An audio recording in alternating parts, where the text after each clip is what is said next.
And speaking of quarterbacks, both teams have one here. Both guys, a lot of experience. We're looking at this graphic right now with Tyler Van Dyke and Drake Maye, both rank in the top of the ACC in different categories. Drake leading it in yards per game, leading the ACC, and then Miami with Van Dyke yards per attempt. Also completion percent and passer rating. So two of these guys, Drake Maye, obviously the headliner with what he did last year, draft status and things like that. Tyler Van Dyke, from a Miami standpoint, can he outplay Drake Maye in this one with everything that's gone on with how good Drake's been? I think that will be a key for Miami. That'll be something that Tyler will need to do. He'll have to raise his game in this one. What do you make of how Drake has played this year up until this point? I've said, and the numbers came around, when you have a couple 400-yard games, your numbers start to look better in your yardage. Still not the level of touchdowns or the number of touchdowns that he had last year. But the thing about Drake is he manages the game better. I've said it since day one that even if his numbers at the time weren't as good as they were last year, I thought he was a better quarterback simply because he was allowed to do more, check plays at the line of scrimmage, do more pro NFL type stuff at the line of scrimmage, and he doesn't make a ton of mistakes throwing the ball. He had the interceptions early in the season, hit on a couple of them. Maybe his receivers could have helped him out a little bit on a couple others, but his maturity and his ability to process so fast, even on the run, and we've seen the throws he makes on the run. I think Van Dyke and Drake are similar throwing the ball, straight up throwing the ball.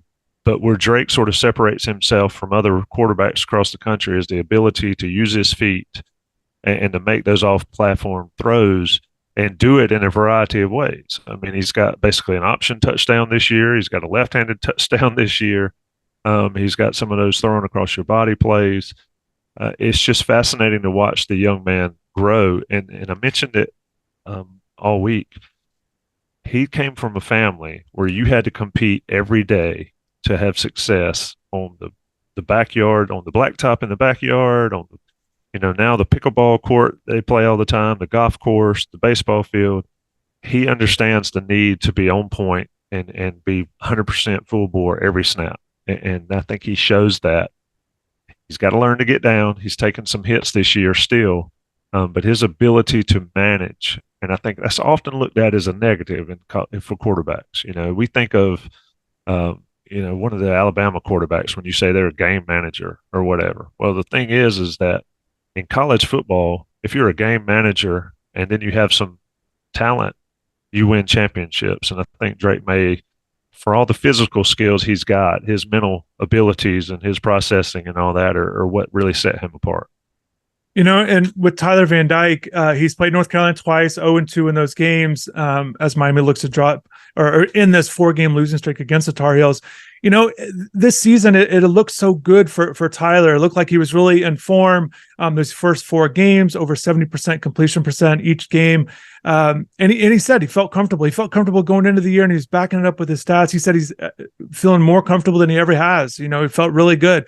So it'll be interesting to see how he bounces back after this 3 interception game against Georgia Tech. Didn't look great. Obviously, get the loss with how it ended, dramatic fashion there.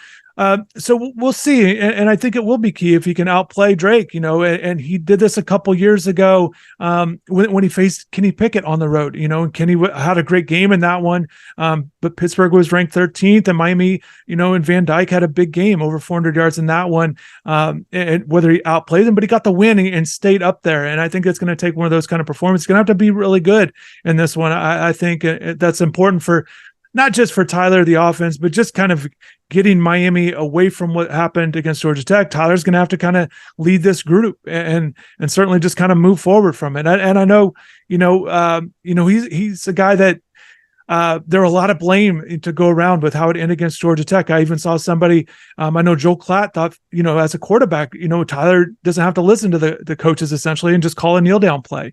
And Tyler was asked about that, and Tyler just said, hey, I'm following my coaches. So, but even still, I'm sure Tyler's thinking about it, how he played. You talked about a lot, the picks, wants to be better, and certainly he'll have to play well. What's interesting, Tommy, with these quarterbacks, I asked Tyler about Drake, and here's his answer here about if he knows him, what he thinks of him, because quarterbacks kind of have this fraternity. But here's what he had to say about Drake.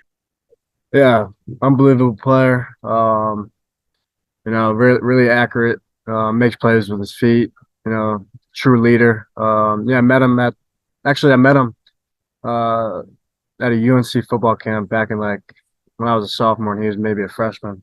So we connected there a little bit, and then he was at the Manning Passing Academy as well as me. So this past summer, so really connected with him there, and have a pretty good relationship with him based off those two times we connected. So yeah, really great player. Just excited to go against him. So obviously you said good things about Drake. They know each other from, back in their high school days, crossing paths. But again, with Drake, how does the offense, how does it, get Tez in there, but what have you seen from the wide receivers and kind of how the offense is operated with Drake? The thing about Drake and Mac mentioned this early, I guess he mentioned it Monday, and then Drake talked about it on Tuesday, is last year he sort of targeted Josh Downs a lot.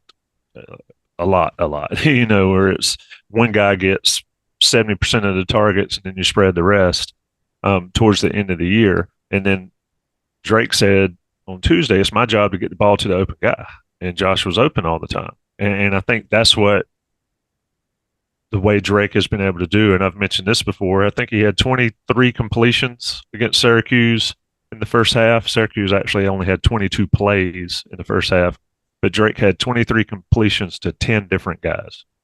And you see his ability to spread the ball around. Now, getting Tez Walker back is giant. This is the first week that Tez has been fully, integrated into the team. He was eligible on last Thursday. We won't even get into that mess, but he finally got eligible. They had to do a crash course to get him up to speed because he, by his own choosing, had gone to the scout team the first 3 weeks or 4 weeks of the season to help the defense.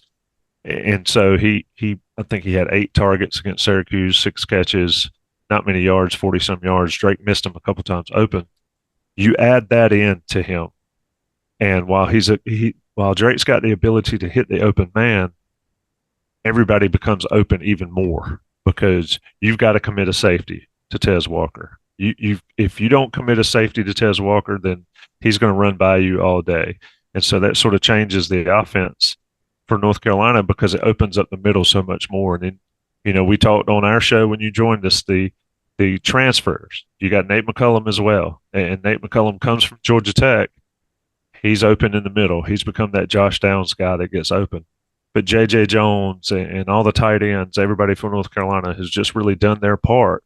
And the thing is if you get open with Drake Maye as a quarterback, you better have your hands up because you're going to get the football. And that's not the case with a lot of quarterbacks. And it may not have been the case last year with Drake because he saw 11, Josh Downs open. He went there.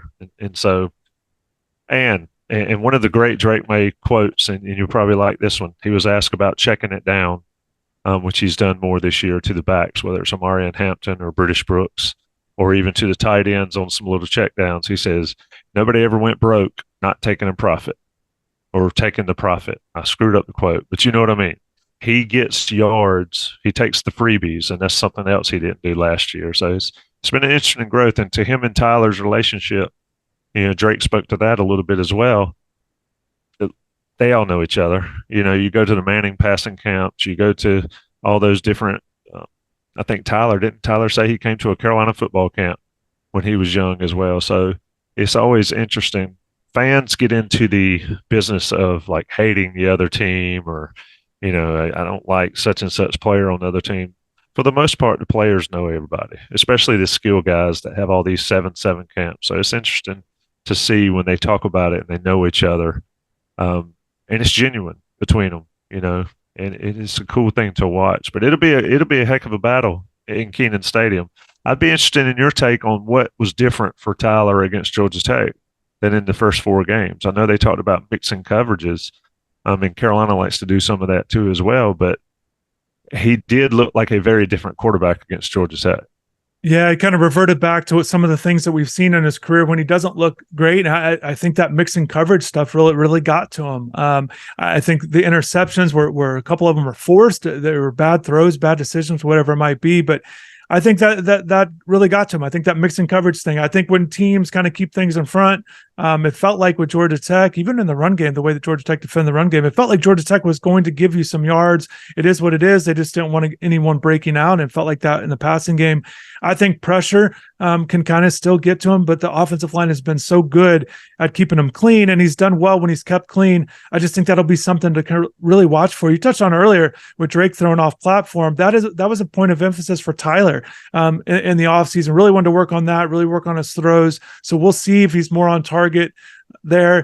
It was just a kind of an odd game from the jump. And I know Shannon Dawson said a lot of times throughout his coaching career, he always worries about the offense clicking after a bye week.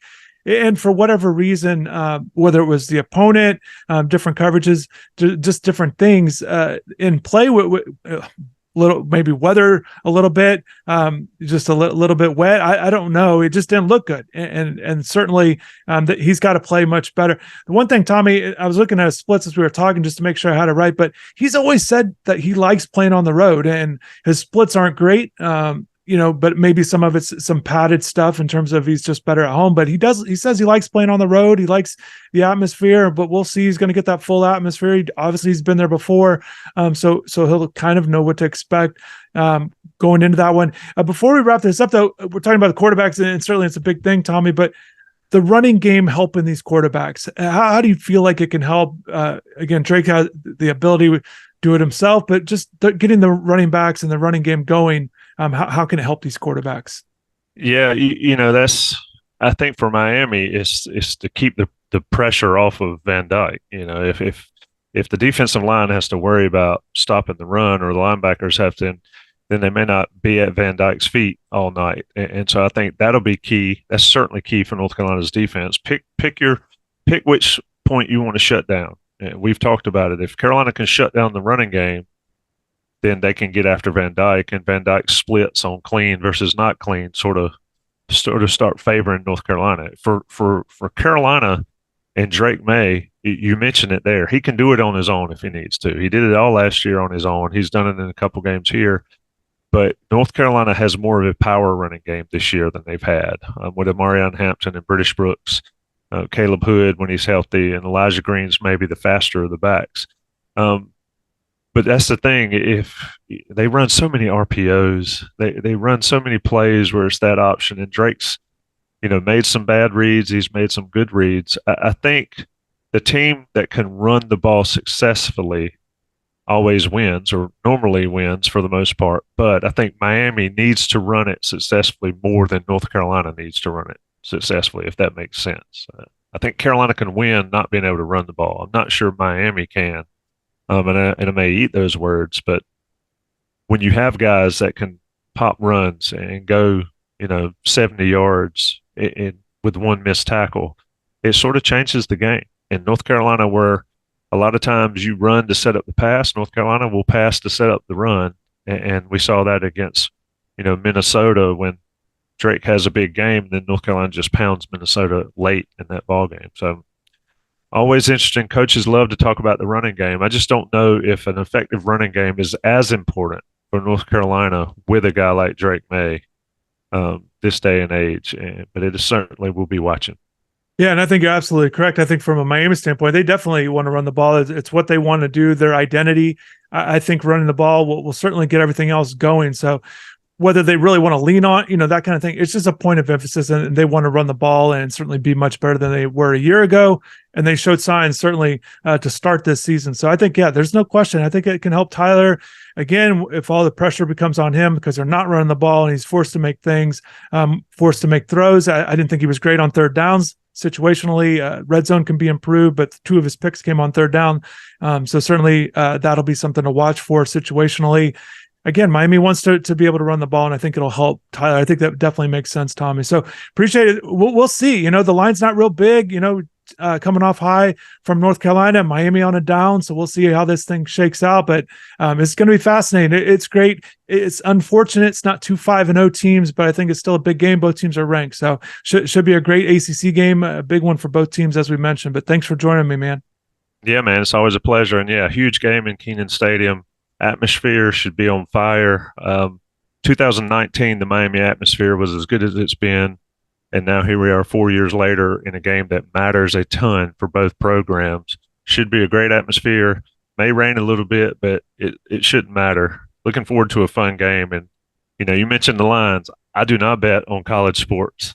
Who knows how teenagers and young men are going to act. But all I know is if we're talking on Sunday, I think we're talking about a great ball game between two pretty good teams.